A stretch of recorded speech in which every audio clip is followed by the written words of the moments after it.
Experience His wonderful presence, His amazing grace,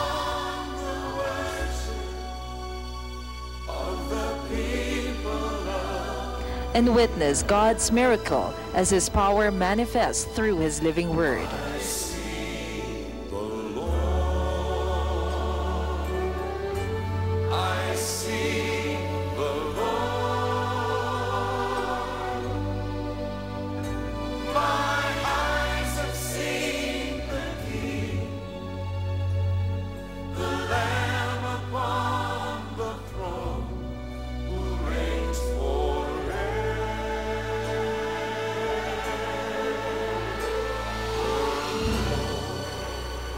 Exodus chapter 31, verse 13.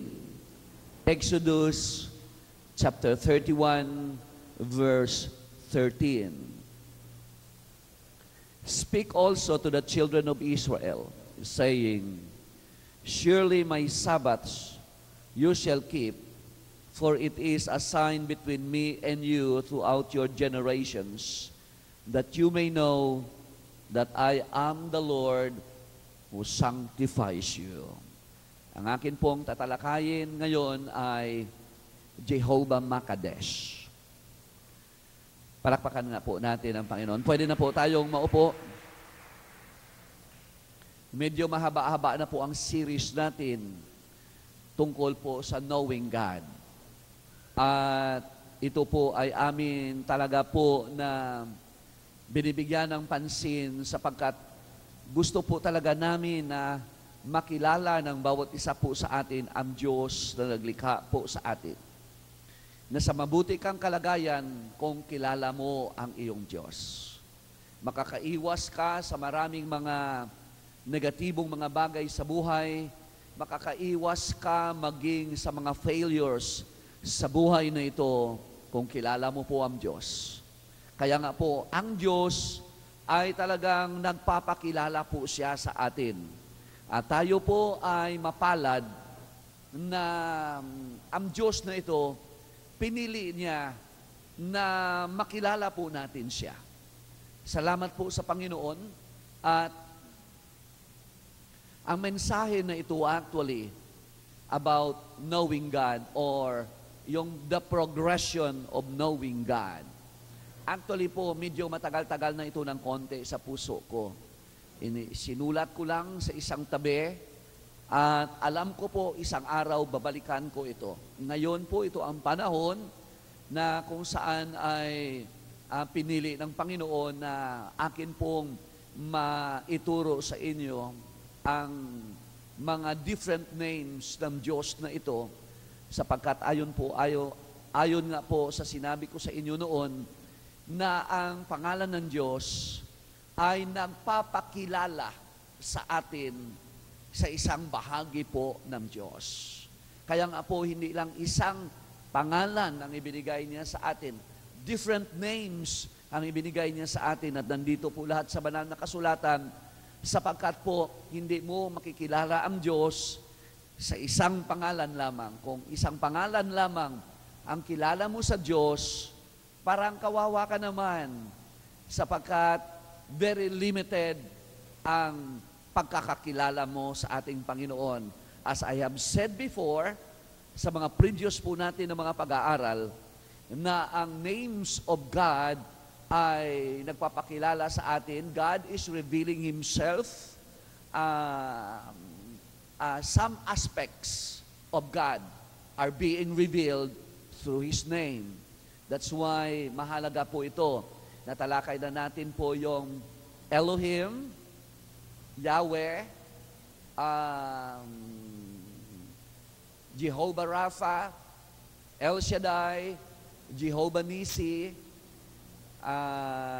Ito na po ngayon ang pang-anim natin.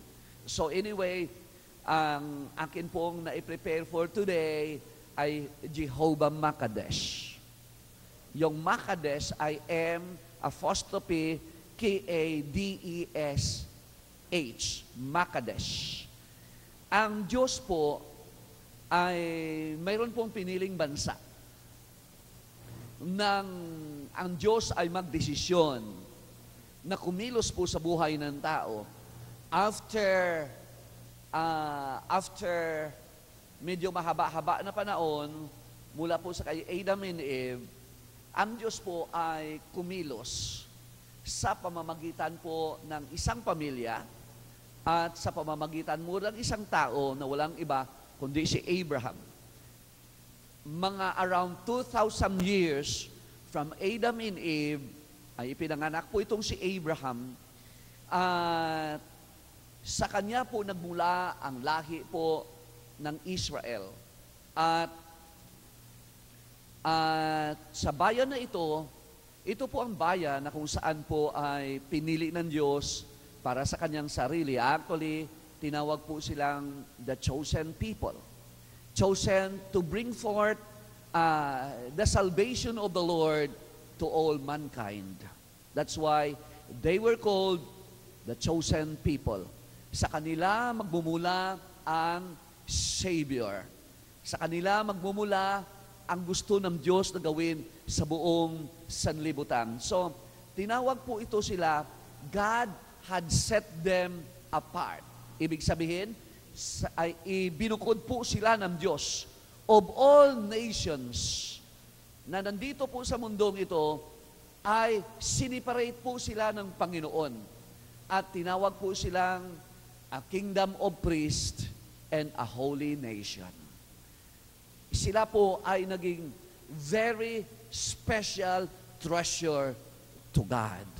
Yun po ang sabi ng Exodus chapter 19 verse 5 and 6, now therefore, ang sabi ng Panginoon, if you will indeed obey my voice and keep my covenant, then you shall be a special treasure to me above all people for all the earth is mine.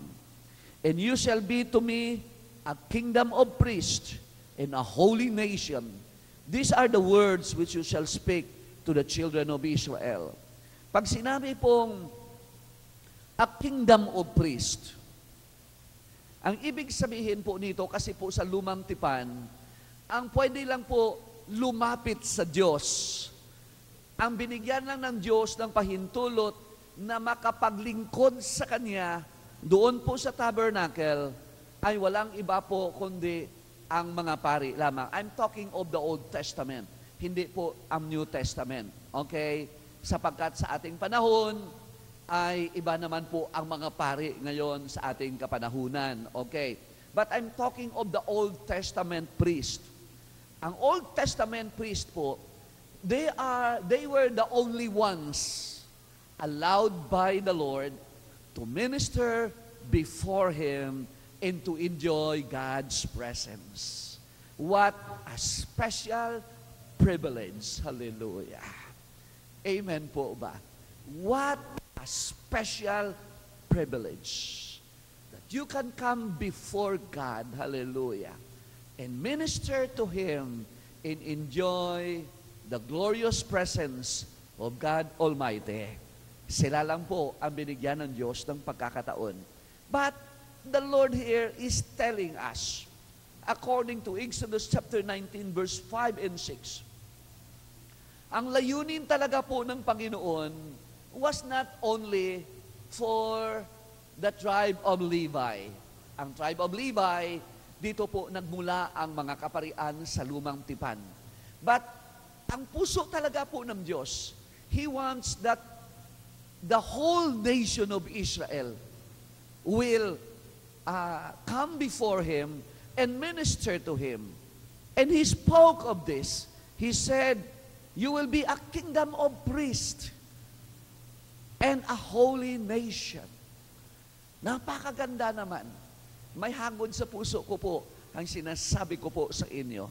Dama ko dito yung tibok ng puso ng Panginoon. At alam mo po, ang problema, they squandered this opportunity. It was not a right. It was not a right. It was just a privilege given by the Lord to them, but they squandered it. Ibig sabihin, ay na tawag dito, nabaliwala. Nabaliwala itong gusto ng Panginoon. Pero alam mo po, sabi ng Panginoon you will be a special people, a special treasure to me above all people. Sa lahat ng tao sa buong mundo, ang sabi ng Panginoon, you will be a special treasure to me. Grabe naman. Amen po ba? And they squandered it. Sayang po talaga. Sapagkat mayroon po ito na condition ang sinabi ng Panginoon. Ang sabi ng Panginoon, if, this is the condition, if you will indeed obey my voice and keep my covenant, then you shall be a special treasure to me. At alam niyo po, ito po ang Diyos. Mahalaga, maunawaan mo ang iba't ibang aspeto ng Diyos. Mahalaga, malaman mo, papaano siya kumikilos. Mahalaga po yun. Well, if we want to be blessed, kailangan alam mo po yun. Ha? Katulad po sa bayan ng Israel, they saw the miracles of the Lord, the glorious works of the mighty hand of God Almighty. Ngunit ang problema sa kanila, they failed in their walk with the Lord sapagkat po hindi nila nalaman ang ways ng Diyos. Sabi ng Biblia, well, they saw the works of God, the miracles of the Lord, the glorious hand of the Lord working for these people. But Moses saw the ways of God. Amen po ba? Mahalaga kasi malaman mo yung kapamaraanan ng Diyos sapagkat dito nakasalalay ang success and failure of a person. I tell you, gusto mo ng katagumpayan, alamin mo ang kapamaraanan ng Diyos. At ang isa sa mga kapamaraanan ng Diyos, o isang bagay na ginagawa ng Panginoon, that God sanctifies all that belongs to Him. Ulitin ko, God sanctifies all that belongs to Him. Sa Tagalog, nililinis po ng Diyos, binubukod ng Diyos, ginagawa niyang banal ang lahat ng bagay, tao man yan o bagay-bagay na kung saan ay pag-aari po ng Diyos.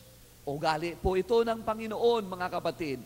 Kaya nga po, mga kapatid, mapansin mo, nang makilala mo ang Panginoon, inaayos tayo ng Diyos.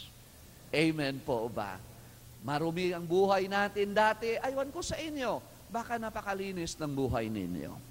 Pero ako po, inaamin ko sa inyo, hindi tama ang buhay ko, marumi ang buhay ko, maraming bagay akong ginagawa na hindi talaga tama sa harapan ng Diyos, ngunit ang makilala ko ang Panginoon, may mga pagbabagong ginagawa ang Diyos sa buhay ko. Amen. Why? Trabaho kasi po ito ng Diyos eh. Ugali ito ng Diyos. Na pag ikaw ay pag-aari ng Diyos, hindi po maiwasan, talagang darating ang Diyos sa buhay mo at lilinisin niya ikaw, aayusin niya ang buhay mo, ibubukod niya ikaw sapagkat sinabi mo na ikaw ay pag-aari po ng Diyos. Amen. Palakpakan po natin ang Panginoon. So, ito po ang Diyos natin. He sanctified everything that belongs to Him. At mga kapatid, kita mo po ha, nang makilala mo si Kristo Jesus, naging pag-aari ka ng Diyos, naging God's property ka po. Hindi lahat ng tao, anak ng Diyos. Ang anak ng Diyos ay na-meet niya ang sinabi ng Panginoon sa John 1:12, ang sino mang tumanggap at nanalig sa Kanya, kay Jesus, ay sila lamang ang mga taong binigyan ng Diyos ng karapatang tawaging anak ng Diyos. Amen. Naging anak ka ng Diyos, hindi dahil ipinanganak ka ng nanay mo, kundi dahil ipinanganak ka ng Diyos, born again ang spirit mo, sapagkat dumating si Kristo Jesus sa iyo. Nang dumating si Jesus sa iyo, alam mo po ba na mayroong sanctification na nangyari sa iyo. It was a thorough sanctification. Grabing paglilinis na ginawa ng Panginoon sa atin. He set us apart. Binukod niya tayo. Kaya nga ang sabi ng Biblia, if any man be in Christ, he is a new creation. All things have passed away. Behold, all things become new. 2 Corinthians 5:17. Ang 2 Corinthians 5:17, that is a sanctification. That is the cleansing works of the Holy Spirit. Amen po, ha? Kaya mapansin mo po, simula ng araw na makilala mo ang Panginoon, kung mapansin mo, nagbabago ang buhay mo. Sinong nakapansin, simula na makilala niya ang Panginoon, nagbabago ang buhay niya. Itaas ang kamay ng mga nakapansin, ibig sabihin, born again ka. Amen po ba? Salamat po sa Panginoon. Isang pruweba po yun na dumating si Kristo sa puso mo. Sapagkat ang taong nasa kay Kristo, hindi maiwasan, talagang darating talaga ang Holy Spirit sa iyo. At lilinisin ka ng Panginoon, unti-unti. Dati, naku, pag nagmura tayo, di ba? Namumulaklak ang bibig natin pagmumura ang pag-uusapan. Dati, ngayon, pag nagbatian tayo, praise the Lord, kapatid. Ba, talagang may praise the Lord na tayo noon. Noon ay, anong batian mo? Hindi ko lang mabanggit. Hindi ko mabanggit Kasi murahan ang batian Di ba? Ganun ka. Sabi ng isa, saan ka ba galing? Di ba? Alam niyo yung sinasabi ko dyan. Amen ba? Pero, bakit ngayon? Magbanggit lang. Ayaw na ayaw mo. Napansin niyo po ba yun? Magbanggit ka lang ayaw mo. Naiisip mo pa lang ayaw mo. Bakit po mga kapatid? May ginagawa na ang Diyos sa atin. Amen. Walang nagsabi sa atin, huwag kang magmura. Amen. Walang nagsabi sa akin, uy, huwag ka nang uminom. Wala. May nagsabi ba sa iyo sa maraming bagay na ginagawa mo na hindi tama? Wala naman nagsabi sa iyo, pero kusa, may nagbabago, may ginagawa ang Diyos sa buhay na. Amen. At mga kapatid, ay ito ang Diyos. Ang lahat ng magpapagamit sa Diyos ay babaguhin po ng Panginoon. Amen. Sapagkat ito'y ugali po ng Diyos. Sinabi niya rito sa Exodus chapter 29, verse 44. Basahin po natin. Exodus chapter 29, verse 44. Ang sabi doon ay, so, I will sanctify the tabernacle of meeting in the altar. I will also sanctify both Aaron and his sons to minister to me as priest. Kung mapansin niyo po mga kapatid, hindi lang po tao, pati gamit na ginagamit para ilingkod sa Diyos, nililinis ng ating Panginoon. Amen. Sapagkat po, ang gusto niya talaga, lahat ng ginagamit natin para sa Kanya, dapat ay malinis na ibukod at talagang hindi para sa mundo, kundi para sa Diyos lamang. Amen po ba? Ugali ng Diyos yan. Ayaw niya na gamitin mo pa sa ibang bagay. Tingnan mo po kung gaano ka metikuloso ang Diyos pagdating sa bagay na yan. Pati nga po, halimbawa, gagawa po sila ng incense. Pag gumawa po sila ng insenso, sinasabihan ng Panginoon, huwag na huwag kayong gumawa ng insenso para sa inyo at of the same composition. Insenso lang po yun. Ayaw ng Panginoon ang insenso of the same composition. Ibig sabihin, ay ang mga sangkap na sinabi niya sa banal na kasulatan ayaw niya na ito ay gamitin mo para sa iyong sarili. Gusto niya nakabukod, kahit insenso, kahit yan ay nakabukod, at gusto niya ay para lamang po sa Kanya. Mayroong consecration na ginagawa. May pagbubukod na ginagawa ng Panginoon. So it was not only the altar, it was not only the tabernacle, but I tell you, even the priest, even the high priest, all of them ay separated. Nakabukod po yun sila lahat-lahat.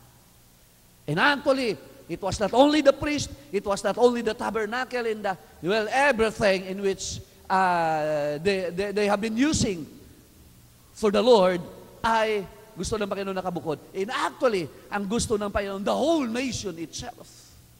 Ang buong bansa talaga ng Israel ay magamit po dito sa Diyos na ito. At ang sabi ng Panginoon ay, God said, I will sanctify you. God said, I will sanctify the tabernacle. Kung mapapansin mo po, it's God who is doing the sanctification. Ang sanctification ay sa Tagalog po, paglilinis o pagbubukod. Okay? Mga kapatid, this is God's work. Amen po ba? Hindi kasi po ito magawa ng tao eh. Walang magawa ang tao para malinis niya po ang kanyang sarili. Ang Diyos lang ay may kakayanan upang maglinis ng buhay ng tao. May mga reliyon na kung saan ay mayroon silang ginagawang mga rituals. At ang mga rituals na ito, it has something to do with sanctification. Para sa kanila, pag ginawa nila ito, katanggap-tanggap sila sa harapan ng Diyos, sapagkat sila ay parang lumalabas na sila ay malinis na. May mga reliyon na bago po manalangin, ay magkukuha ng tubig at maglilinis ng kanyang kilikili, maglilinis ng iba't ibang bahagi ng kanyang katawan, na ayon sa rituals ng kanilang reliyon. Pag tinanong mo, bakit mo ginagawa yan? Kasi sabihin nila, hindi tatanggapin ng Diyos. Hindi tatanggapin ng Diyos nila ang lumalapit sa Kanya na may karumihan.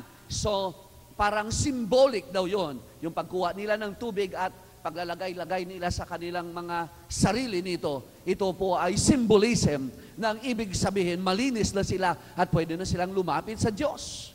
Pero mga kapatid, alam naman po natin, ang Diyos hindi siya after sa outward appearance ng isang tao. Amen po ba? Ang Diyos ay tumitingin sa kalooban ng tao. Puso ang tinitingnan ng ating Panginoon. Kaya puso ang dapat na malinis sa tao. Amen po ba? Ang kailangan dyan ay ang puso. Why? Because God does not look at the outward appearance of a man, but God looks at the heart of people. At iyon ang dapat po nalinisin. Mayroon naman pong ibang reliyon na sa kanilang paningin, ang paglilinis na dapat gawin ay sa pamamagitan ng indulgence. Na pag nagawa nila itong isang bagay na maganda na ito, patatawarin sila ng Diyos. That is cleansing, that is sanctification. Sa paningin nila, okay na sila sa Diyos, tanggap na sila ng Diyos, kasi may ginawa sila dito na mabuti, na kung saan po ay matatanggap nila ang indulgence ng ating Panginoon. Pero mga kapatid, sapagkat yan ay gawa ng tao, hindi yan gawa ng Diyos, hindi yan acceptable sa harapan ng Panginoon. Ang sabi ng Panginoon, I will sanctify my tabernacle. I will sanctify Aaron and his sons so that they may serve me as priest. Kung mapapansin nyo, ang sabi ng Panginoon, I will. Amen po ba? In other words, pag sinabi niyang, I will sanctify the tabernacle, ito po ay nagsasabi sa atin na walang sino man na pwedeng maglinis sa tabernakulo, walang sino man na pwedeng maglinis sa altar, walang sino man na pwedeng maglinis kay Aaron at sa mga pare. Ang sinasabi niya ng Panginoon, ang trabaho na yan ay trabaho ko. Ako lamang ang pwedeng maglinis ng tao para sa ikaluwalhati ng Diyos sa kanyang pinaglilingkuran. Amen po ba? Ito po ay trabaho ng banal na Espiritu. Naalala ko po si Adan at si Eva, nang magkasala po sila, sa Genesis chapter 3, ano po ang nangyari? Sabi doon ay, sila po ay nagkuha ng, they sewed leaves to cover themselves, for they saw themselves that they were naked. So, nagtakip sila. Pero mga kapatid, ang pagtatakip nila ay inalis ng Panginoon. Pinalitan ito ng Diyos. Ang Diyos ay kumuha ng skin ng hayop. At ang skin ng hayop, ito ang ibinigay ng Panginoon sa kanila para po ay malinis sila sa kanilang mga pagkakasala. You see, ang gawa ng tao, ang gawa ni Adan at ni Eva, kung titingnan mo ay maganda, but it was not accepted by the Lord, sapagkat hindi iyon ayon sa sinabi ng banal na kasulatan. Ang ayon sa banal na kasulatan, ang anumang pagkakasala ay pwede lamang maalis sa pamamagitan ng pagtulo ng dugo. At pagtulo ng dugo ng hayop na binalabal ng Panginoon, ang kanilang skins kay Adan at kay Eva ay nagsisimbolo ng pagpapatawad ng Diyos sa mag-asawa na ito. Amen po ba? They were cleansed by the Lord. They were forgiven by the Lord. It was a sanctifying power of the Holy Spirit that worked through Adam and Eve. So, mga kapatid, kay Kristo. Mga kapatid, ano ang ginagawa ni Jehovah Makadesh? Ang ginagawa po ni Jehovah Makadesh ay katulad ng sinabi ko sa inyo kanina, ito po siya, ang trabaho niya mainly is to sanctify us. Kaya nga po ang sabi doon ay sa Exodus chapter 31 verse 13, ang sabi diyan ng Panginoon, "Speak also to the children of Israel, saying, Surely my Sabbaths you shall keep, for it is a sign between me and you throughout your generations, that you may know that I am the Lord who sanctifies you." I am Jehovah Makadesh. Kasi ang ibig sabihin po ng Jehovah Makadesh ay, I am the Lord who sanctifies you. Or, the Lord my sanctifier. Without the works of Jehovah Makadesh, hindi ka makapasok sa kaharian ng Diyos. Bakit po? Walang kasalanan na pwedeng pumasok sa kaharian ng Diyos. Naniniwala po ba kayo? Ha? Walang kasalanan na pwedeng pumasok sa kaharian ng Diyos. Kasi kahit isang patak lang ng kasalanan, baka po makontaminate ang buong kaharian ng Diyos. Remember, ang kaharian ng Diyos ay pure po ito. Holy. Walang lambong. Kahit katiting na lambong ng kadiliman, wala po.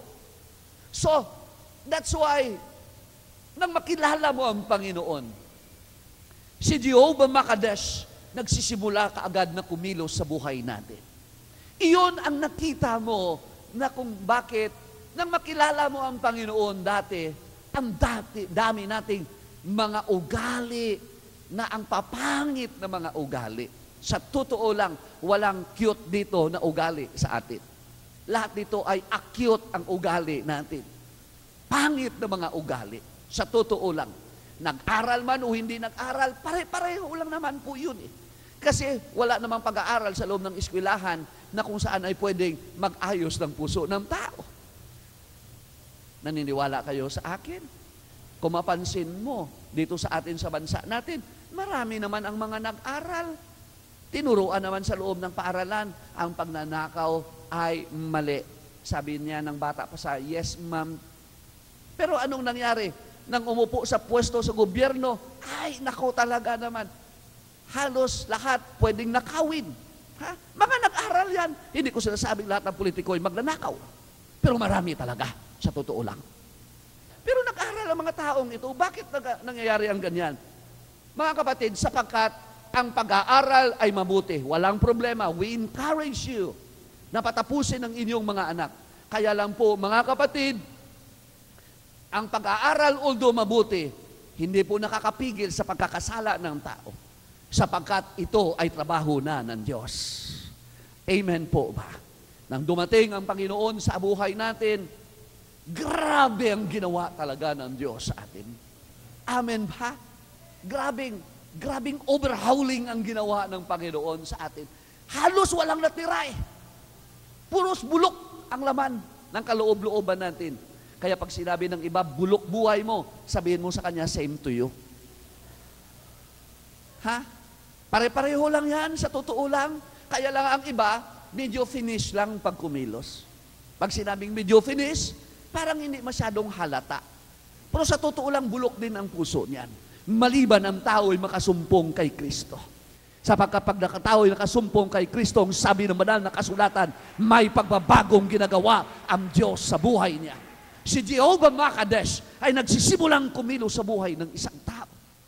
No wonder na nang makilala natin ang Panginoon, sa totoo lang, marami naman sa atin na makilala natin ang Panginoon, naroroon ka pa rin sa iyong reliyon, sa totoo lang.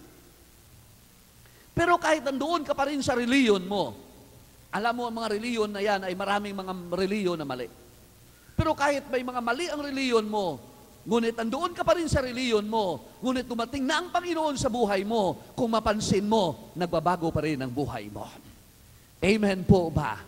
Sapagkat, mga kapatid, kumikilos si Jehovah Makadesh sa atin. Nang dumating si Kristo sa iyo, si Jehovah Makadesh nagsisimula ng kumilos sa buhay mo. Nag-uunti-unti na siya sa buhay mo. Dati lasenggo ka, ngayon hindi ka na lasenggo. Dati ang taray mo, ngayon konti na lang. May pagbabago. Amen po ba? Dati chismosa ka. Ang iyong bibig ay parang nakakita ka na ba ng dila ng ahas at ang sumasanga. Gumaganon lang. Ngayon po, may pagbabago ng ginagawa. Amen po ba? Si Jehovah Makadesh ang kumikilo sa atin. The Lord, my sanctifier. Trabaho niyang ibukod tayo. Amen po ba? Kaya nga sabi ko sa inyo, without Jehovah Makadesh, you will never make it to the kingdom of God. Salamat sa Kanya. Ito ay ang aspeto ng Diyos na kumikilos para linisin ang ating mga buhay. Amen po ba? Si Jehovah Rapha, ang ginagawa niya ay magpagaling sa atin. Si Jehovah Nisi ay ang gagawain niya ay magbigay ng victory sa atin. Ngunit mga kapatid, si Jehovah Makadesh, ang trabaho niya naman ay kunin tayo sa kalagayan natin na hindi tama. Ibukod niya tayo, linisin niya tayo hanggang magdingning ka sa kaputian, sa harapan ng Diyos na ito. Ito ay ang kanyang trabahong ginagawa niya sa buhay natin. That until now, simula na makilala mo ang Panginoon, until now, kumikilo si Jehovah Makadesh sa buhay po natin. Amen po ba? Sapagkat until now, may mga, kung mapansin mo, may mga latak-latak pa eh. Napansin niyo po ba? Ako 26 years na ako sa Panginoon, pero parang may mga latak-latak pa. Kayo, wala kayong napansin sa sarili niyo? Mayroon. Salamat sa Diyos at lahat kayo ay honest. Palakpakan naman po natin ang Panginoon. Hindi pa tapos si Jehovah Makadesh sa buhay natin. Amen po ba? Ito ay malaking trabaho ng Diyos. Sa totoo lang po, napakadali sa Diyos ang maghimala. Alam niyo po ba yun? Yung bulag ay makakita at ngayon mismo makakita, madali yun sa Diyos. Amen po ba? Basahin mong banal na kasulatan, napakadali para sa Diyos na ang bulag ay makakita. Ang lumpo, palakari ng Panginoon. Napakadali para sa Diyos. Isang kumpas lang ng kamay ng Diyos. Kikita mo, ang lumpo, lalakad ka agad. Amen. Pero pagdating sa ugali, kahit anong gawin ng Diyos, hirap na hirap talaga siya. Bakit? 26 years na, may mga latak pa rin. Amen ba? Alam mo po kasi kung minsan ang problema sa ugali, ang tindi ng resurrection power. Ha? Ngayon okay na, napasahan na, magaling na, wow talaga ang tino, ang bait. Ha? Huwag kang magkamali, may resurrection yan. Di ba? Kita mo kung minsan, ang bait-bait, talagang parang hindi makabasag pinggan. Pero mga kapatid, next moment makikita mo, nanlilisik ang mata. Galit. Grabe ang resurrection power nito. Si Jesus nga, 3 days pa bago na resurrect eh. Ang sa iyo, minutes lang eh.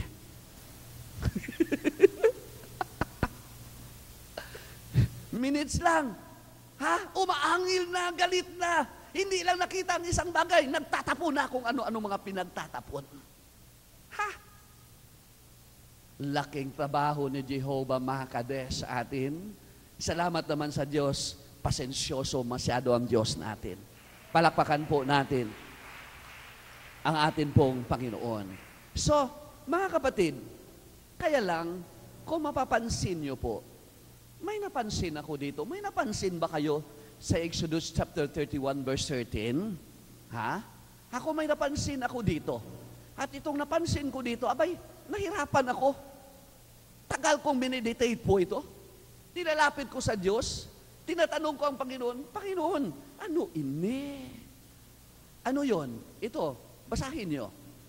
Exodus chapter 31 verse 13. Speak thou also unto the children of Israel, saying, Verily my Sabbaths you shall keep, for it is a sign between me and you throughout your generations, that you may know that I am the Lord that do sanctify you. Sabi ko, ano naman ang kinalaman ng Sabat dito? Napansin niyo po ba? Ha? Kung nag-aral ka naman ng konting English, parang mapapansin mo, parang wala namang relasyon yata ito. Ha? Ano sa paningin niyo? May relasyon ba? Parang layo naman. Ano naman ang kinalaman ng Sabat sa sanctification? Sa totoo lang. Kaya po, alam nyo, ay parang sumakit ang ulo ko kaiisip. Ano kaya ito? Kailangan mabigyan ng linaw ito. Sapagkat hindi naman po pwede na ang Diyos ay inconsistent. Kung hindi ko maunawaan yan, ang problema wala sa Diyos. Tama ang kanyang construction. Ang problema doon ay ako. Hindi ko maabot. Ang gusto niyang sabihin. Amen. Aywan ko sa inyo ngayon, nagbasa kayo kung naabot nyo na o hanggang ngayon ay nag-iisip ka rin o hindi ka na nag-iisip. Dahil nag-aantay ka na lang ng sasabihin ko sa iyo. Alam mo po, ang sabi niya nga dito, Speak also to the children of Israel, saying, Surely my Sabbath you shall keep, for it is a sign between me and you throughout your generations, that you may know that I am the Lord who sanctifies you. My relationship. Kaya nga ang sabi niya, that you may know that I am the Lord who sanctifies you. Mga kapatid, una sa lahat, ay tingnan muna natin ang Sabat. Ang Sabat po na sinabi ng Panginoon dito ay, it is a sign between me and you throughout your generations. Mga kapatid, ang Sabat ay is a sign between me and you. He was talking to the people of Israel. At mga kapatid, ano ang ibig sabihin nito?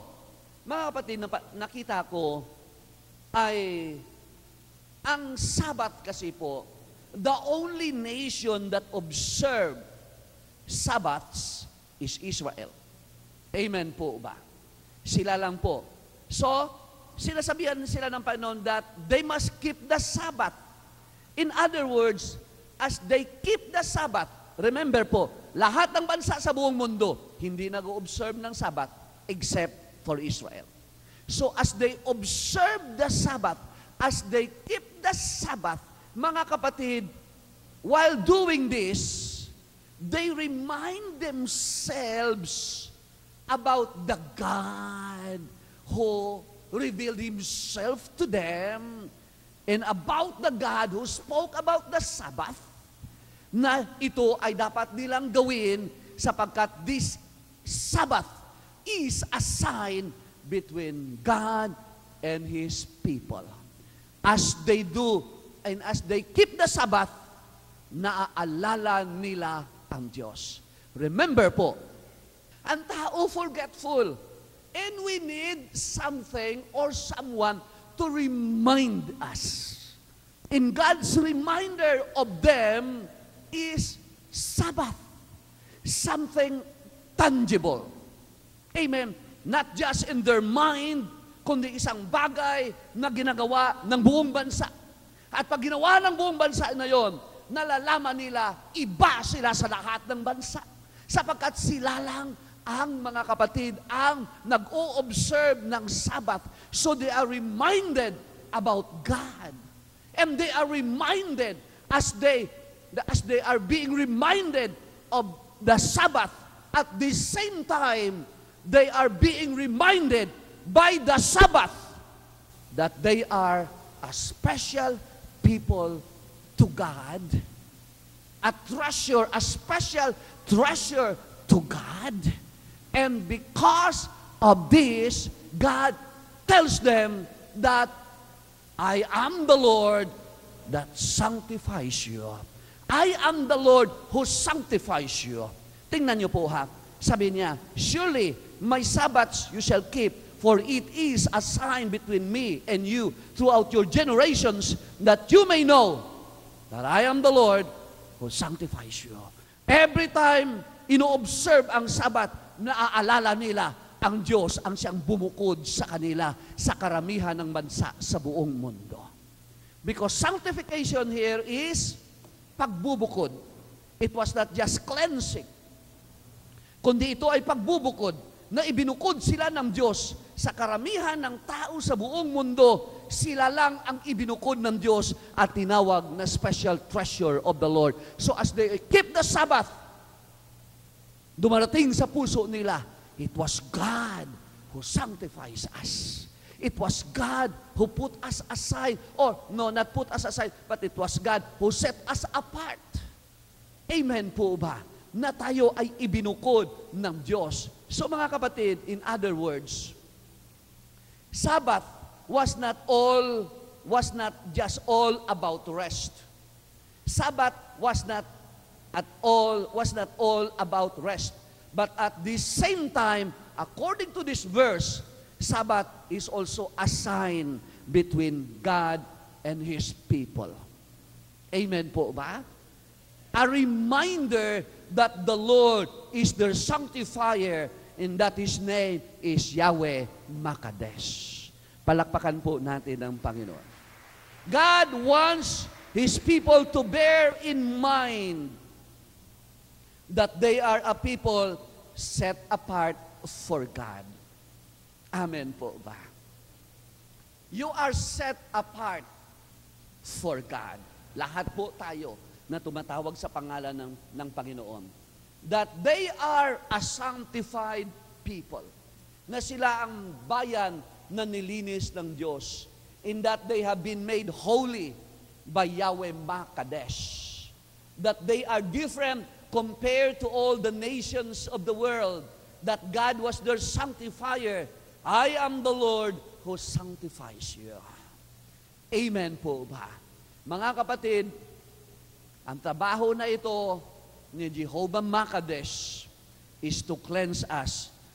Or should I say, destroy the impurities upon His people. Amen. Trabaho niya po ito. Lahat ng impurities sa buhay natin. Lahat ng bagay na nakakasira ng ating relasyon sa Diyos o mga bagay na kung saan po ay nagiging dahilan na sumasakit ang kalooban ng Panginoon, trabaho ni Jehovah Makadesh ng lahat ng ito ay ayusin. Amen po ba? Normally, it has something to do with attitude, and also at the same time, of course, it has something to do with our character. Kasi normally, yan ang area na mayroon po tayong mga problema. Mga bagay na nagpapahirap sa kalooban po ng Panginoon. So, the main objective of Yahweh Makadesh is to set us apart for His purpose. Amen po ba? Salamat talaga sa Panginoon. Palakpakan nga po natin ang Panginoon. So this is the work of Jehovah Makadesh, to set us, to separate us from the world. Salamat po sa Panginoon. Amen po ba? Alam mo po kasi, by nature po, gusto ng tao ang mga bagay ng mundong ito. Kalikasan po yan ng tao eh. Kung hindi sa trabaho ng Panginoon no, ni Jehovah Makadesh, hindi po tayo maiayos, and for short, hindi po tayo makapasok sa kaharian ng Diyos. Sapagkat gusto ng laman natin, may laman kasi po tayo eh. Ang gusto ng laman natin ay bagay ng mundo. Sapagkat ang laman po natin is of the world. Ang spirit natin is of the Lord. Amen. Spirit natin gusto sa Panginoon, ang laman natin ay gusto ay ang bagay ng mundong ito. Naglalaban po ang dalawa na yan.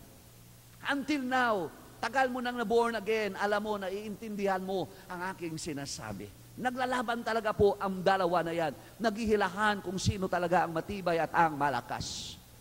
Ngunit salamat po sa Panginoon, sa side po ng Spirit, ay nandoon si Jehovah Makadesh kung tumutulong sa atin para ayusin ang atin pong mga buhay. Salamat sa Kanya. Palakpakan natin ng malakas ang Panginoon. Hallelujah. Salamat sa Kanyang ginagawa sa buhay ng tao. Nandito ka, may bagay na gusto mong ayusin ang Panginoon sa buhay mo. Until now, nandiyan pa rin yan. Gusto mong lumaya. I want you to come and we will pray for you. Andito si Jehovah Makadesh. Ibubukod niya tayo. Aayusin niya tayo. Kilala naman ng Diyos ang kaloob-looban ng buhay natin. Kaloob-looban ng ating puso. Yung mga bagay na nakatago sa mata ng tao. Hindi nila napapansin. Ngunit alam mo, something is wrong.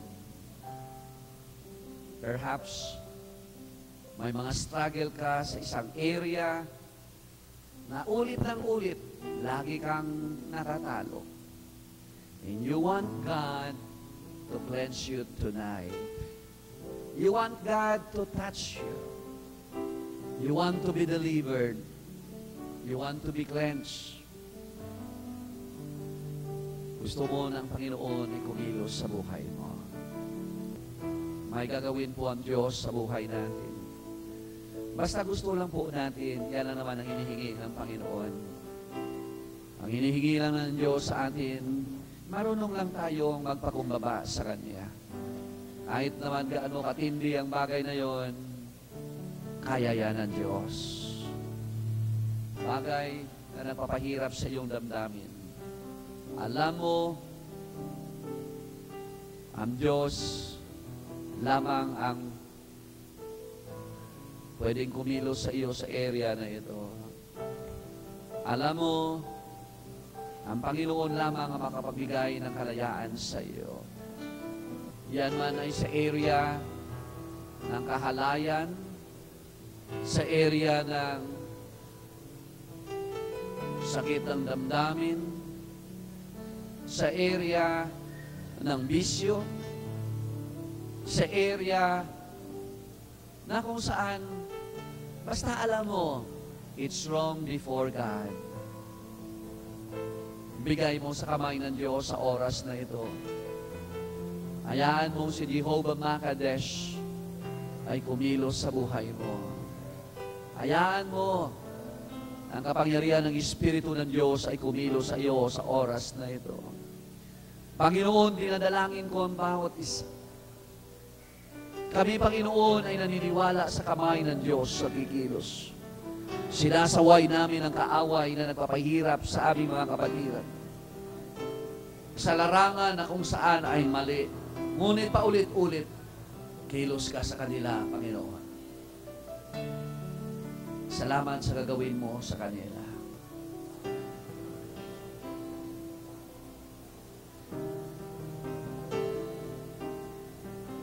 Ang pagsasabi ng totoo sa Diyos ay mahalagang bagay. Ang isang bagay na ayaw mo, ngunit nandiyan, naging honest ka na lumalapit ka sa Panginoon. Sasamahan ka ng Diyos. Ibigyan ng Diyos ang layang puso mo. Kikilos siya para magiging maayos ka na lingkod ng Diyos. Kikilos siya para linisin ang buhay natin. Walang bagay na mahirap para sa Diyos. Kaya niya tayong abutin sa ating mga kalagayan sa buhay. Thank you, Lord. Hallelujah. Salamat, Panginoon. Hallelujah. May gagawin ka sa bawat buhay na naririto. Salamat sa iyo. Hallelujah. We praise your name, Lord. Hallelujah. Diyos po ay Diyos na mapagpatawad. Kahit ano pa ang ginawa natin, walang kasalanan na hindi kayang patawarin ng Diyos. Walang mabigat na sitwasyon na hindi kayang bigyan ng kalayaan ng ating Panginoon. May kakayanan ng ating Diyos. At salamat dito sa sanctifying power of the Holy Spirit sa pamamagitan po ng pagkilos niya sa buhay natin. Wala kang magawa na hindi kayang patawarin ng Diyos. Ganoon ang ating Panginoon. Mabuti na Diyos. Salamat sa Kanya. We praise you, Almighty Father. We bless you for your goodness. We thank you, Lord, hallelujah, for what you are doing in the lives of people. I thank you, Lord, for sanctifying us. I thank you, Lord, for setting us apart for God's purpose. This is the work of the Holy Spirit. Salamat po sa iyo, Panginoon. May ginagawa ang Diyos sa buhay ng tao. Mabuting bagay na ginagawa ng Panginoon sa buhay ng tao. I thank you, Lord. Hallelujah. Salamat sapagkat ang Panginoon po ay hindi umaayaw sa tao. Kahit ano pang ginawa po natin. We praise you, Lord. You are such a wonderful God. Hallelujah. Walang katulad. Hallelujah. Amen. Walang katulad na Diyos. Nakatagpo tayo ng Diyos na walang katulad. Amen. Ganito po ang Diyos natin eh.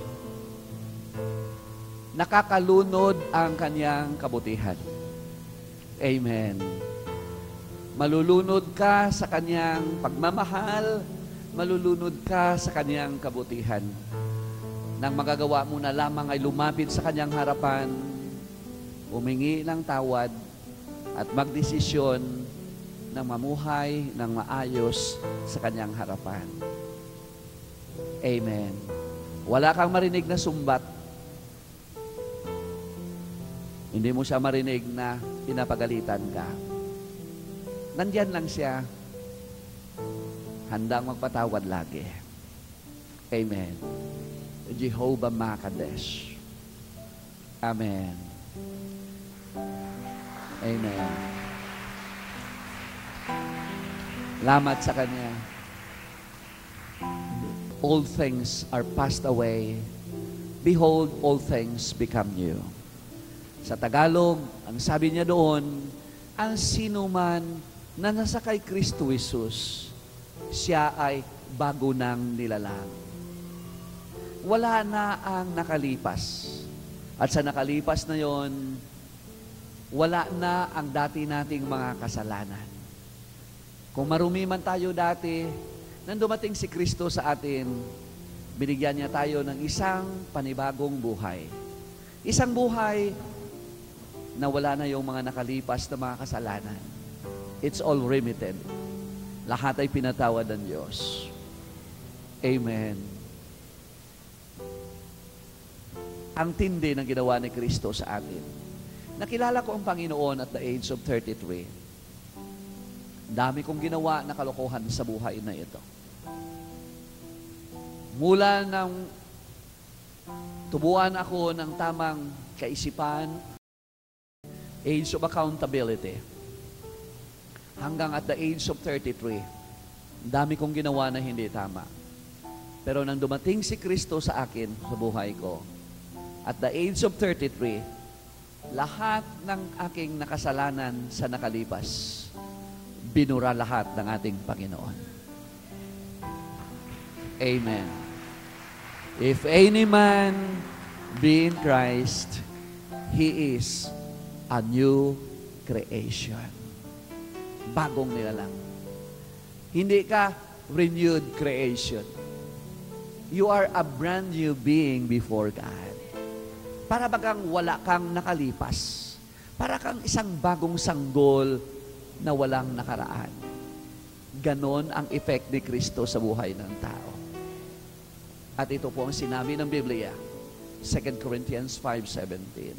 Sa mga first-timers, sa mga baguhan lamang dito, para lumaya ka sa dating kasalanan, mapatawad ka ng Diyos, sapagkat ang kasalanan na ito ay nagbibigay ng kabigatan sa atin pong pamumuhay. Gusto mong lumaya sa ganong klaseng kalagayan, makaharap ka sa Diyos na walang condemnation ang puso mo. Anumang oras kunin ka ng Panginoon, kung pagkatapos mong tinanggap si Kristo, pumasok ay ikaw ay nawala sa buhay na ito, makakasiguro kang papasok ka sa kaharian ng Diyos. Amen. Dahil ang kasalanan mo ay pinatawad lahat ng ating Panginoon. Sa oras na ito, mananalangin ako ng pagtanggap kay Kristo. Kayo mga first-timers, mga baguhan, take this opportunity. Huwag po natin palipasin ang oras na ito na hindi natin tinanggap si Jesus. I'm not talking about religion. I'm talking about the Son of God. I'm talking about forgiveness. I'm talking about eternal life. Na pag tinanggap mo si Jesus, ang lahat ng ito ay mapapasa iyo.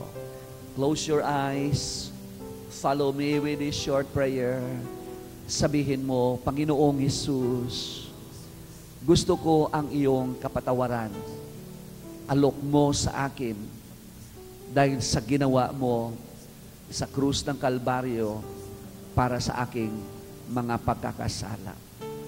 Patawarin mo ako sa lahat ng aking mga pagkakasala. Simula sa araw na ito, Panginoon, ikaw na lamang ang aking Panginoon. Ikaw na lamang ang aking tagapagligtas. Ikaw na lamang ang aking Diyos, Panginoong Yesus. Gabayan mo ako sa buhay na ito. Pagandahin mo po ang buhay ko. At salamat ng marami sa kapayapaan.